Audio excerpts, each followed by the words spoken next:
ರಾಹುಲ್ ಗಾಂಧಿ ಒಂದು ಮಾತನ್ನು ಏನು ಹೇಳ್ತಾರೆ ಅಂತಂದರೆ, ಹಿಂದೂ ಹೇಳುವವರೆಲ್ಲರೂ ಹಿಂಸಾಚಾರಿಗಳು ಅನ್ನೋ ರೀತಿಯಲ್ಲಿ ಹೇಳ್ತಾರೆ. ಆಗ ನರೇಂದ್ರ ಮೋದಿ ಅಂತ ಹೇಳ್ತಾರೆ, ಹಿಂದೂಗಳಿಗೆ ಇದು ಅವಮಾನ ಮಾಡಿದ್ದು. ಆಗ ರಾಹುಲ್ ಗಾಂಧಿ ಹೇಳ್ತಾರೆ, ನರೇಂದ್ರ ಮೋದಿ ಅವರು ಸಮಗ್ರ ಹಿಂದೂ ಸಮಾಜ ಅಲ್ಲ, BJP ಸಮಗ್ರ ಹಿಂದೂ ಸಮಾಜ ಅಲ್ಲ, RSS ಸಮಗ್ರ ಹಿಂದೂ ಸಮಾಜ ಅಲ್ಲ ಅಂತೇಳಿ ಅದು ಚರ್ಚೆಗಳಾಗ್ತಾ ಇದೆ. ಈಗ ನುಪುರ್ ಶರ್ಮಾ ಇದ್ದಾರಲ್ಲ, ನಿಮ್ಗೆ ಗೊತ್ತಿರುವ ನುಪುರ್ ಶರ್ಮಾ ಒಂದು ವಿವಾದಿತ ಹೇಳಿಕೆಯಿಂದ ಭಾಳ ದೊಡ್ಡ ಮಟ್ಟದಲ್ಲಿ ಸುದ್ದಿಯಾಗಿದ್ದರು.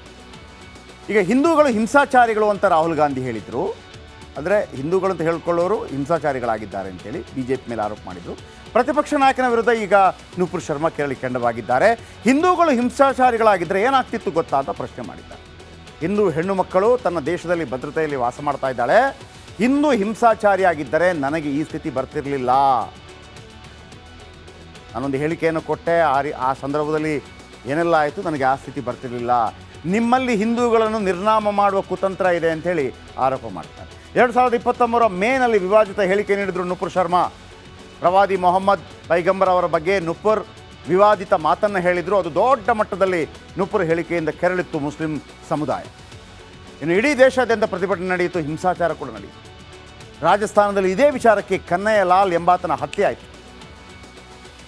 ನುಪುರ್ ಹೇಳಿಕೆಯ ಸ್ಟೇಟಸ್ ಹಾಕಿದ್ದಕ್ಕೆ ಕನ್ನಯ್ಯ ಹತ್ಯೆ ಆಗುತ್ತೆ. ಕನ್ನಯ್ಯ ಲಾಲ್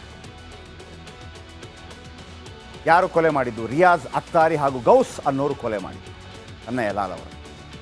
ಇದೇ ಕಾರಣಕ್ಕೆ ಹಿಂದೂ ಹಿಂಸಾಚಾರಿಯಾಗಿದ್ದರೆ ಅಂತ ನುಪುರ್ ಶರ್ಮಾ ಪ್ರಶ್ನೆ ಮಾಡಿದ್ದಾರೆ. ಯಾರು ಹಿಂಸೆ ಮಾಡಿದ್ದು ಅವತ್ತು? ಕನ್ನಯ್ಯ ಲಾಲನ್ನು ಕೊಂದಿದ್ಯಾರು? ಹಿಂದೂಗಳಾಗಿದ್ದರೆ ಏನಾಗ್ತಿತ್ತು? ಅಂದರೆ ನಾನು ಹೇಳಿದ ಹೇಳಿಕೆಯನ್ನು ಸ್ಟೇಟಸ್ ಹಾಕಿದ್ದಕ್ಕೆ ಆತನನ್ನು ಕೊಂದರು. ಯಾರು ಕೊಂದಿದ್ದು? ಹಿಂದೂಗಳು ಕೂಡ ಅದೇ ಥರ ಹಿಂಸಾಚಾರಿಯಾಗಿದ್ದರೆ ಅಂತ ಪ್ರಶ್ನೆ ಮಾಡಿದ್ದಾರೆ.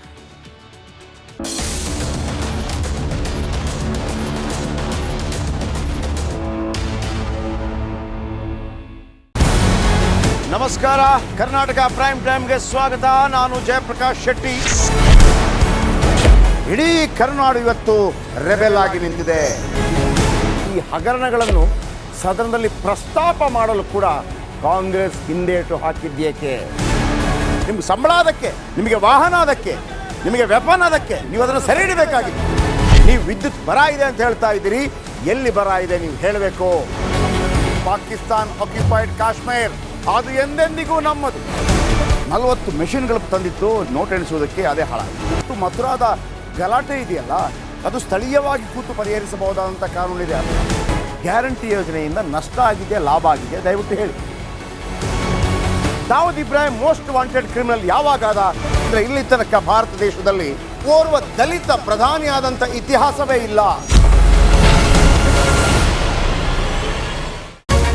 ರಿಪಬ್ಲಿಕ್ ವರ್ಲ್ಡ್ ಆಪ್ ಇದು ಕೇವಲ ಅಪ್ಲಿಕೇಶನ್ ಅಲ್ಲ, ಸಮಗ್ರ ಸುದ್ದಿಗಳ ಸಂಪರ್ಕ ಮಾರ್ಗಕ್ಕೆ ಕ್ರಾಂತಿಕಾರಿ ಬದಲಾವಣೆ. ರಿಪಬ್ಲಿಕ್ ವರ್ಲ್ಡ್ ಆಪ್ ಕೇವಲ ಸುದ್ದಿ ಅಪ್ಲಿಕೇಶನ್ ಅನ್ನ ಪರಿಚಯ ಮಾಡ್ತಾ ಇಲ್ಲ, ಬದಲಾಗಿ ಡಿಜಿಟಲ್ ಸುದ್ದಿ ಬಳಕೆಯ ಹೊಸ ಯುಗಕ್ಕೆ ನಾಂದಿ ಹಾಡ್ತಾ ಇದೆ. ಇದೊಂದು ಬ್ರೇಕಿಂಗ್ ನ್ಯೂಸ್, ಪ್ರಭಾವಶಾಲಿ ಕಾರ್ಯಕ್ರಮಗಳಿಗೆ ಗಟ್ಟಿಯಾದ ವೇದಿಕೆ. ರಿಪಬ್ಲಿಕ್ ವರ್ಲ್ಡ್ ಅಪ್ಲಿಕೇಶನ್ ಈಗ ಲೈವ್ ಆಗಿದೆ. ಗೂಗಲ್ ಪ್ಲೇ ಸ್ಟೋರ್ ಮತ್ತು ಆಪಲ್ ಆಪ್ ಸ್ಟೋರ್ ಎರಡರಲ್ಲೂ ಲಭ್ಯವಿದೆ. ಈಗಲೇ ಡೌನ್ಲೋಡ್ ಮಾಡಿ.